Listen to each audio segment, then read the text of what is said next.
Ladies and gentlemen, we are live. Yes, there's the unnecessary Bruce Buffer impersonation for zero reason. It has made a return, and I almost wanted to, if you've seen the name of this episode, I almost wanted to start it with, We Are Family. Just get that song, that absolute bop playing. But I decided that was a bad idea. And I think these two gentlemen, Nick Price and Devin Jackson of Blue Chip Scouting, would agree with me on that one. I am Mike Hernishin, and welcome back. This is episode 5 of the Big Shots Extra live show. Gentlemen, how are you tonight? Well, just well. Good time. I'm doing pretty good. I'm doing pretty good, man. We are a little bit late, so we do apologize for that. Basically, I decided to, at the very last second, try messing around with my camera setup in terms of where my camera is, and ultimately just decided to fall back on what was reliable. So, it's been a hot minute since the three of us were all talking at the, in the same realm. Obviously, Nick was away on last week's live show. I was away on last week's podcast. We're now all back, and you guys know what to expect from us. We're going to talk some prospects, and then we're going to get on out of here. So, Devin, since we all know you watched like 17 players this week, why don't you go ahead, and why don't you lead off? Sure thing. So, if you guys remember a couple weeks ago on the kind of the return or kind of the emergence of our new blue chip scouting kind of, not blue chip scouting, but big shots, kind of dynamic.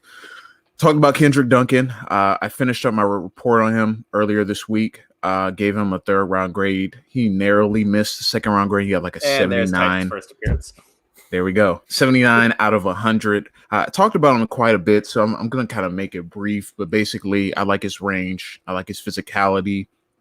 Thought he could do a little bit better in terms of tackling outside the box and outside the numbers. I think he's aggressive, physical, can come downhill, can run the alley well. I think there are times where he struggles in general in terms of being able to break down and consistently make tackles. He's made a couple shoestring tackles, like one on Clyde Edwards-Helaire, but there's other times where he kind of bounces off of running backs, receivers, and could take better angles in general. I also docked him a little bit for zone coverage. He does pretty good in the short and deep zones. There are some times, though, where he does get sucked up by play action, and he's kind of out of position, out of his zone, which kind of leaves the back end a little vulnerable, especially in zone coverage.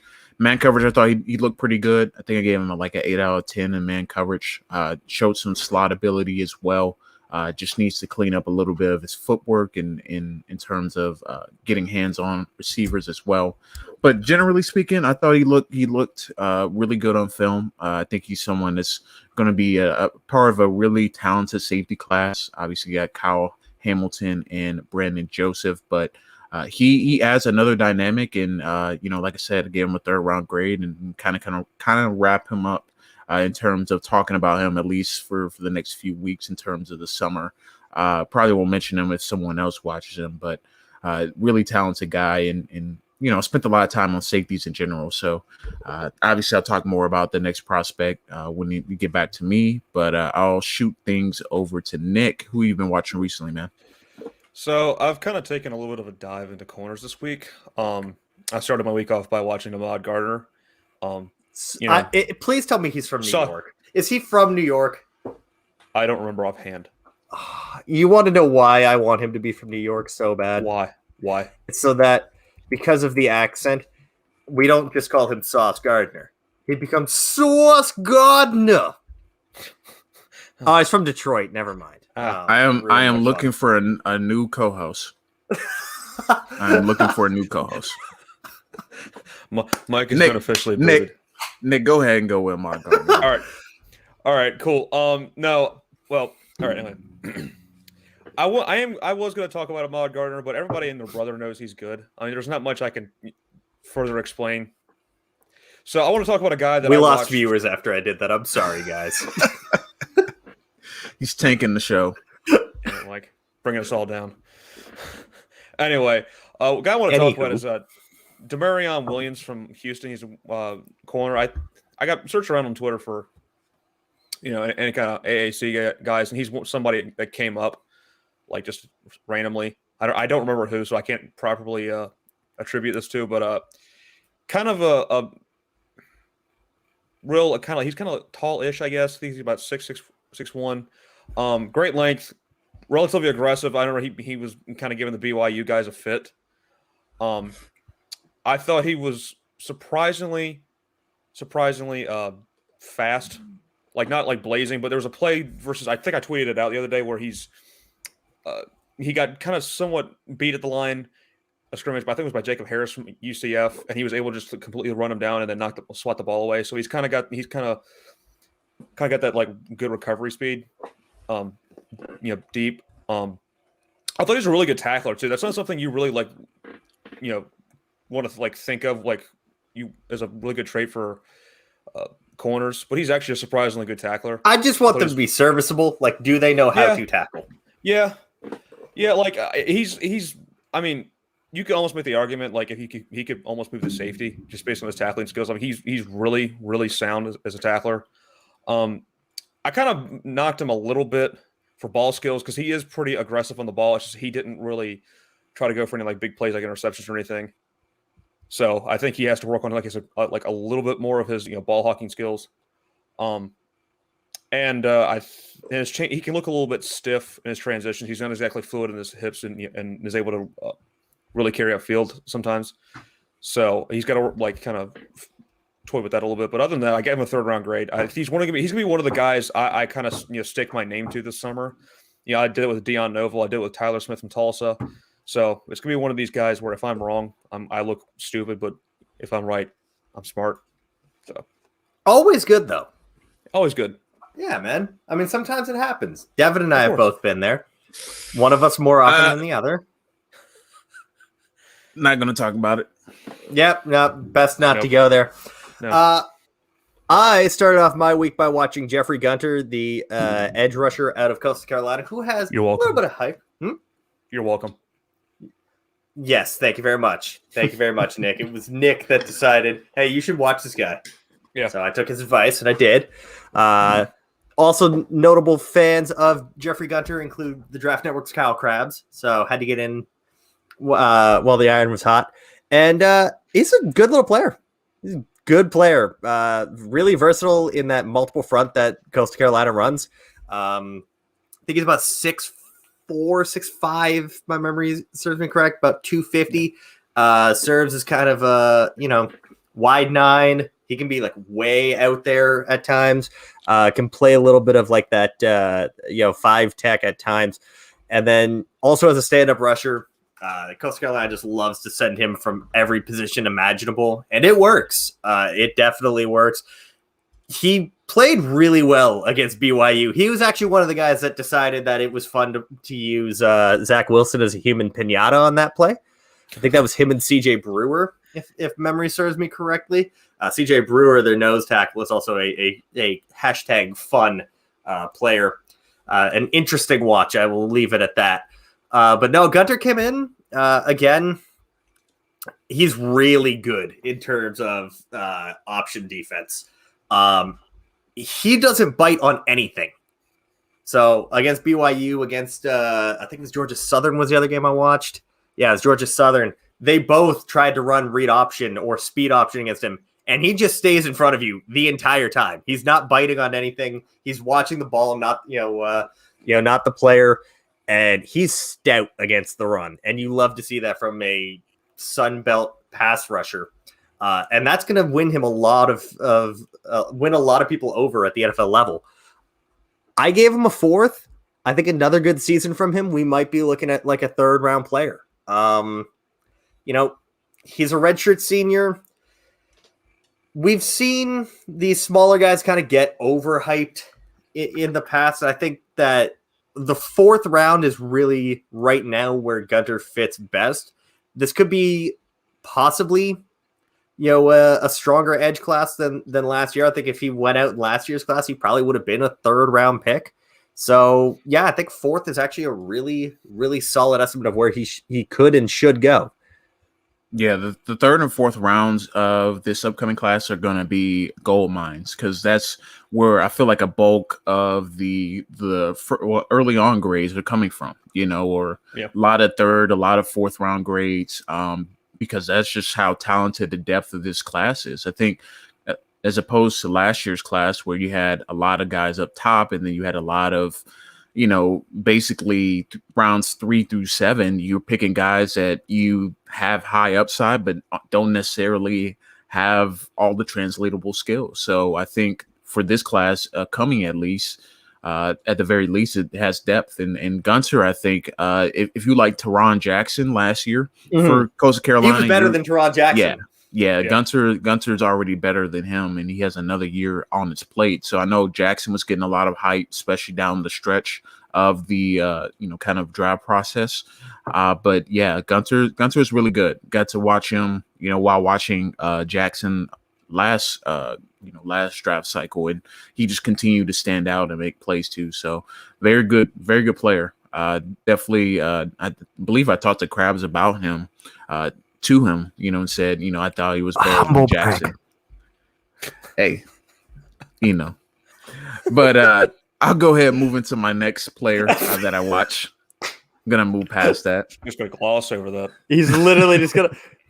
Devin's just like, nope. Let me, Devin's not gonna waste a humble brag on another media guy. Okay, he's gonna be like, me and my good personal friend Bill Belichick. We were chatting back and forth, and let me tell you about this Division III punter. Well, Mike, not to flex on you again, but I occasionally message Trevor Sickham on Instagram because he posts like really cool pictures of food, and we have a conversation about food every once in a while. I do as well. Don't worry.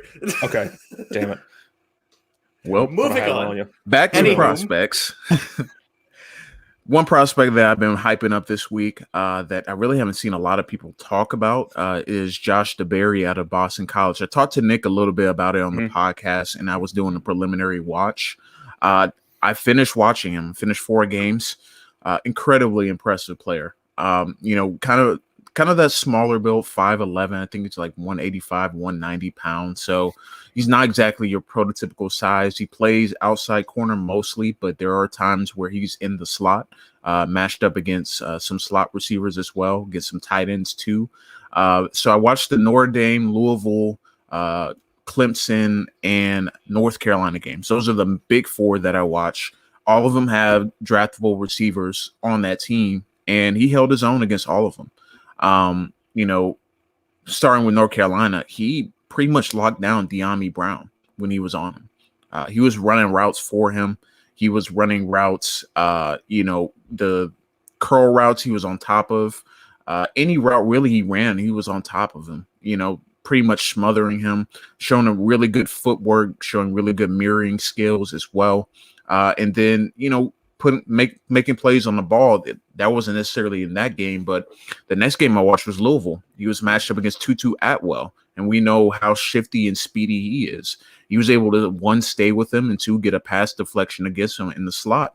And then he also faced Des Fitzpatrick as well. So he's being asked to play some of the top receivers, in his conference, and it's a bunch of day 2 guys that win in the draft.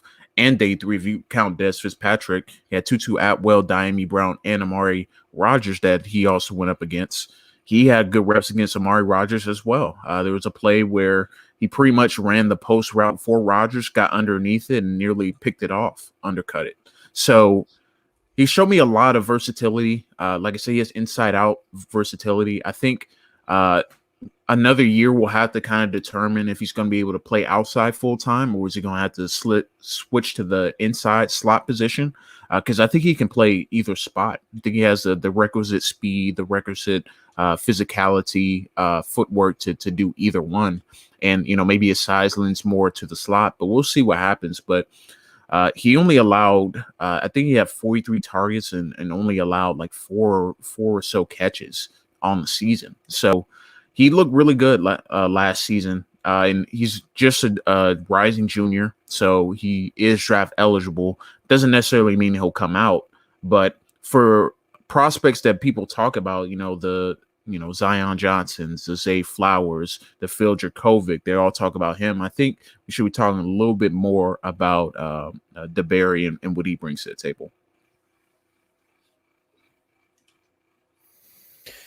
Yeah, definitely. I know Devin and I talked about him a little bit. I don't think I'll get to him this summer, but definitely once the season starts, like I start watching more guys and kind of go through like my next run through. I think I'll definitely have to get to his tape.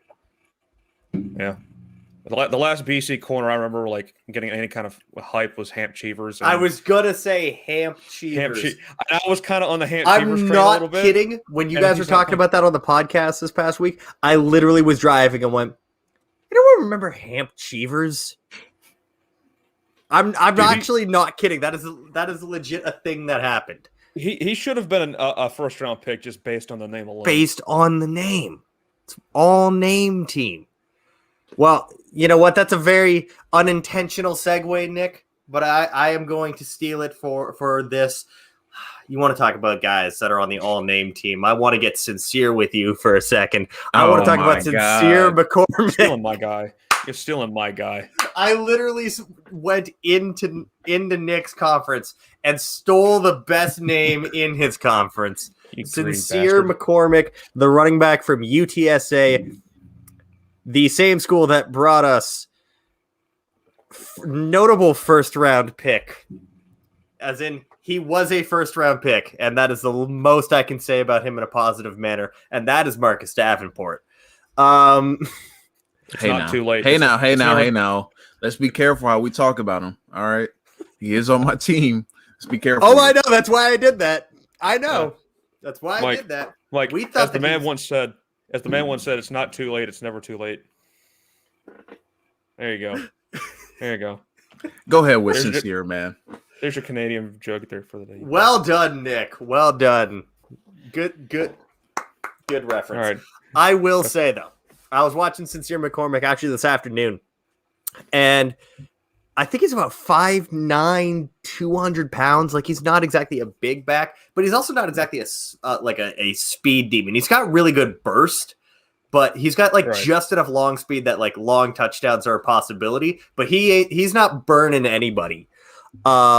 He's really shifty. He's got a lot of moves in his arsenal, and I don't mean like human joystick, Tariq Cohen type moves. He's just very subtle in his movements that opens up more space for him to find more running lanes. He dominated North Texas. I think he put up 260 yards on them. And then I want to say it was like 150 or so against Texas State. Don't quote me on that one. But yeah, just long, consistent plays. Like, he'll get like 5 yards, 5 yards, 5 yards. You give him an ounce of daylight, boom, that's 50. He's fun. There's a metric crap load of talent at the running back class in the 2022 class, and he should not get left in the shuffle. I mentioned it. There's names like him, Isaiah Spiller, Tyler Goodson, Jarian Ely, Brees Hall, the South Carolina kid who I almost forgot while typing out that tweet, Kevin Harris. There's just so much talent at running back this year. You can find someone like him probably in round 5 or 6, and he could one day be your like primary ball carrier. He's really good. He's a hashtag stud. Nick, you're gonna love watching him. Hashtag whatever UTSA's hashtag is. It's something I don't know. I haven't paid attention. You know what? I'm just gonna use that from now on. Hashtag whatever UTSA's hashtag is. That's fair. So I actually have one more person I want to talk about. I was thinking about saving this guy for the podcast on Sunday, but I think I'll just talk about him briefly now. I got a chance to, or got around to watching Caleb Ellerby this week, the quarterback out of Western Michigan. I've heard people hype him up for like the last, Devin and I talked about him. I've heard people like hype him up, for the last few months, and I'm like, I can't wait any longer. I got to check his tape out. I gave him a 4th round grade. Obviously, I gave him a higher one than Desmond Ridder because as a prospect, he is much better than Desmond Ridder. I had to get my solo Desmond Ridder jab in. Anyway. I respect it. I respect the hustle. Where do I want to start with him? I guess like the first thing that really caught my eye was the fact that, God, he's got some great arm velocity. Like the ball comes out really easy for him. Like I saw him like chuck it down the field. Granted, it was incomplete.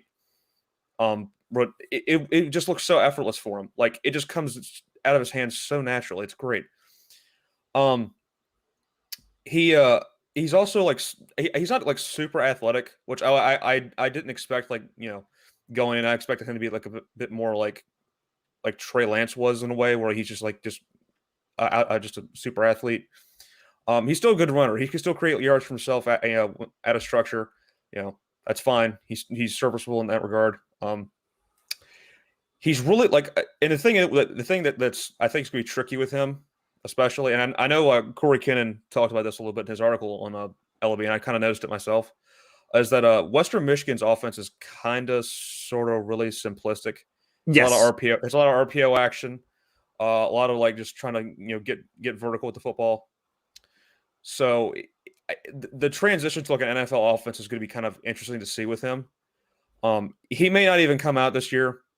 I think he's only a redshirt sophomore, redshirt junior. Somebody correct me if I'm wrong. So he's still relatively. He's a redshirt. I think he's a redshirt sophomore. Okay, so he's still relatively young, so he could just finish out his college eligibility and wait a couple more years. But no, I was actually relatively impressed with what I saw. I think there's definitely room for him to rise. I think right now everyone's kind of looking for that next Zach Wilson. The guy that comes out of nowhere, to really, comes out of nowhere and really becomes like a possible top 5 pick.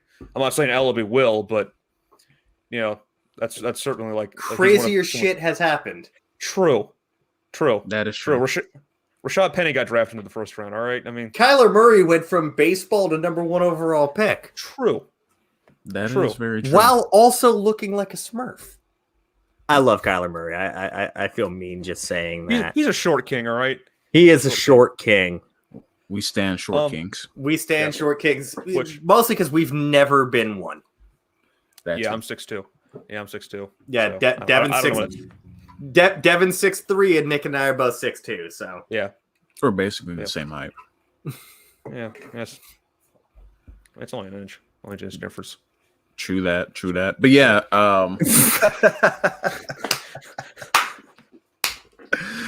you know what? Let's just move on. Oh, fuck. We have way too much fun as a collective. Yep. You know what the thing is? You made that joke and the viewership started skyrocketing again. So you know what? All for it. He is the true comedian of the group here. Without even trying. You give me too much credit. All right. I force a lot of jokes. The people come here for Nick Price. They come here for Nick Price. I don't. God. Listen, I don't mean to be a massive mean lord. It's just kind of that way. Anyway, Devin. Oh, for the people watching this on YouTube, I don't know what's going on with my camera feed on that one. It looks like it's being filmed through a sock. It's not. I have like the webcam. I'm not out of focus on the stream. I have no idea what's going on. Yeah, that's strange. But yeah, blame YouTube and their algorithms and shit. Yeah, it you know how it goes. We don't YouTube be tripping. But YouTube do be tripping. Devin, we know you have like 9 more prospects you want to talk about. So why don't we do this? Hold on. Before I even get into that, you talk about me. You watched like 10 guys in one day.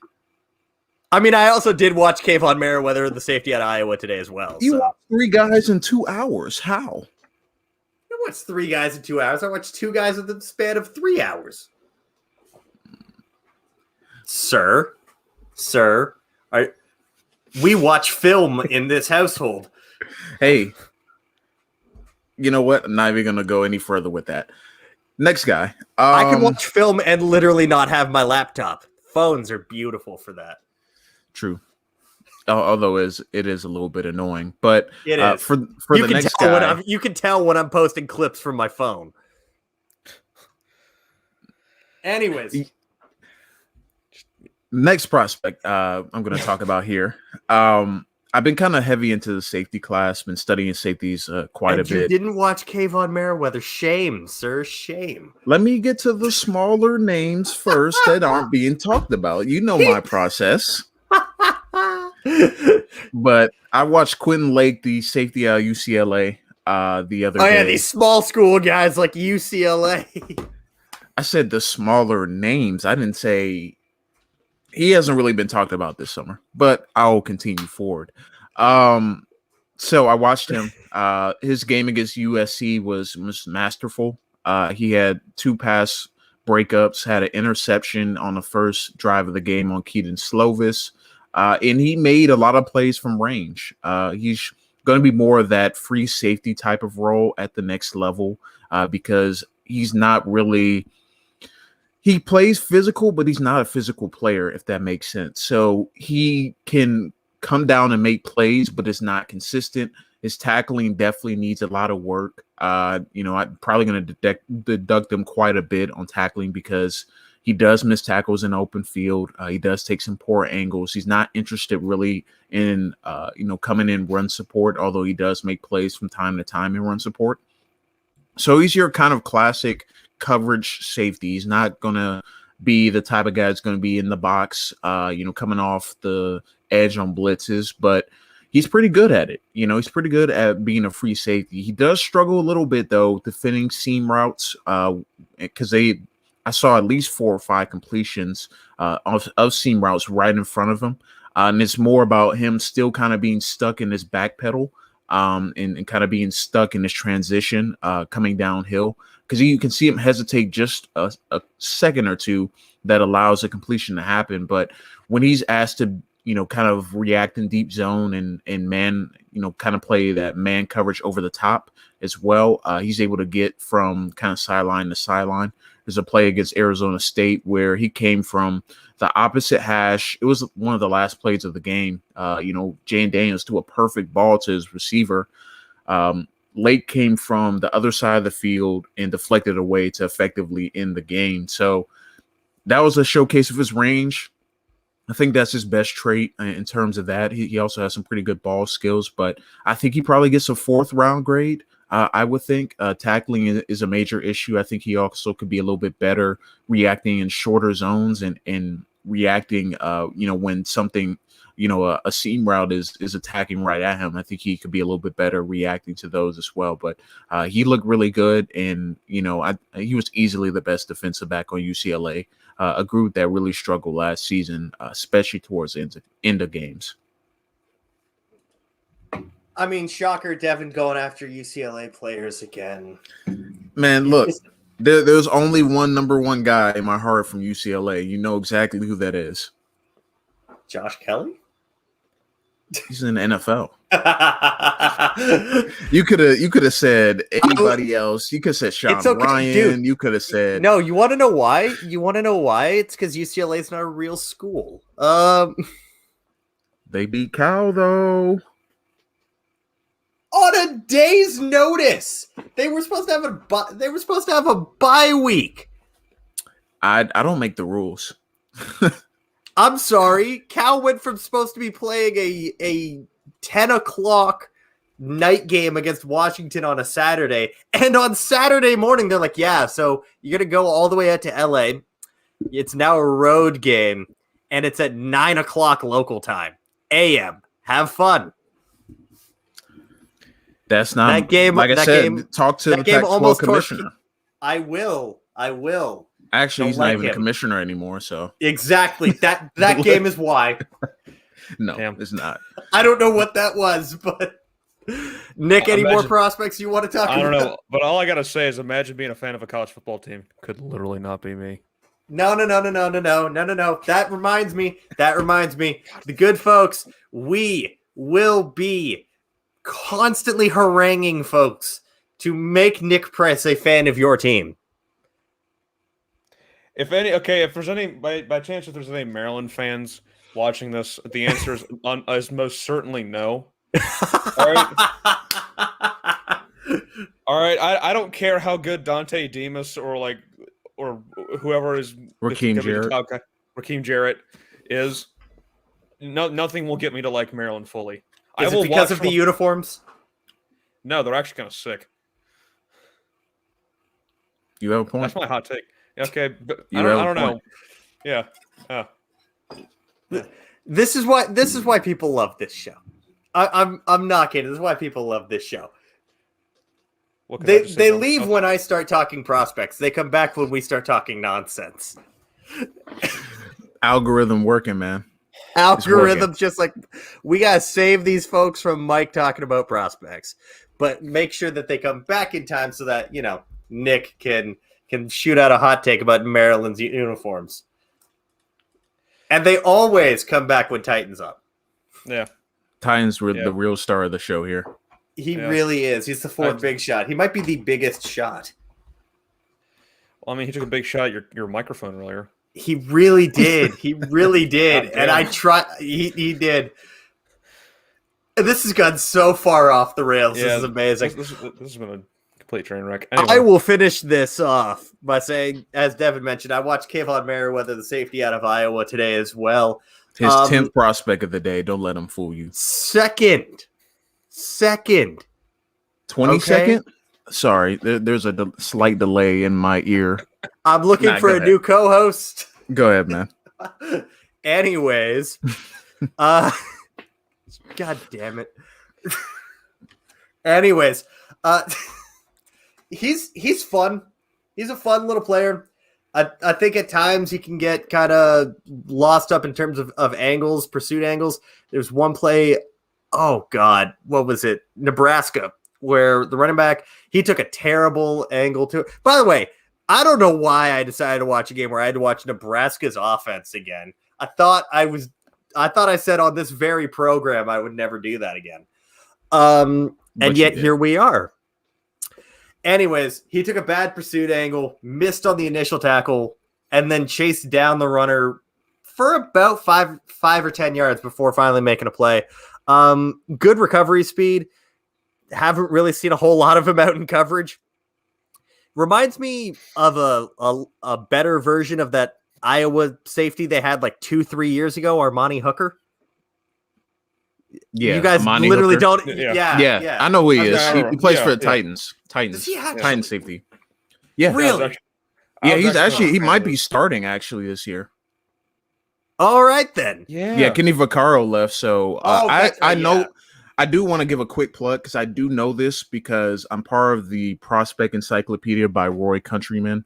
The Titans was actually coincidentally one of my teams, and I actually had to study.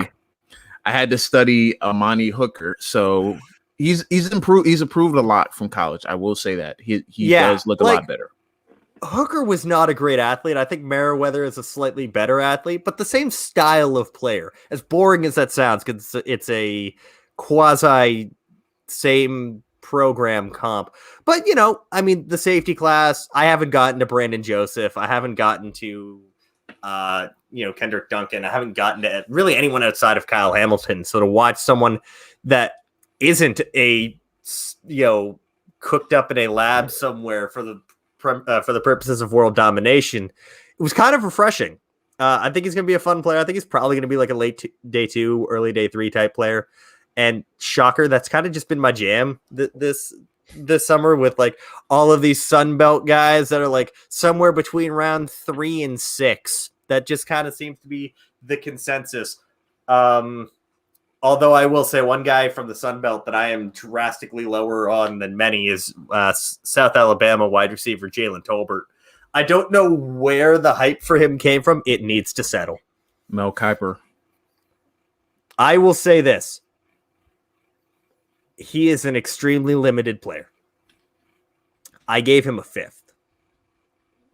He needs to chill. Fair enough. But if you guys want to chill, it seems the people did not take that Tolbert take well. So They have exited the building. The people have exited the chat. They need to chill. And if you want to chill, you can come back next Friday at 7 p.m. on this here Bird app. Because let's face it, no one's watching this on YouTube. Not at all. Not at all. You can come back on this here Bird app and watch the three of us talk about probably 6 to 8 more prospects again next week. Or you can keep it locked. Remember on Monday morning to check your iTunes, your Spotify, your whatever else, Google Podcasts. There's like 17 more podcast apps I'm thinking of. I don't remember any of them. Anchor. Thank you. Yeah. Podbean. That was the one that was on the tip of my tongue. You can find us all of those places on Monday morning.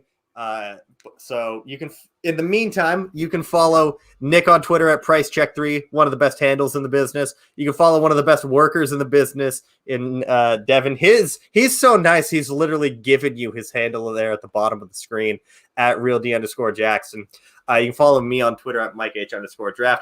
Buy the merch. Follow Blue Chip Scouting on Instagram. We have an Instagram account since the last time we all talked together.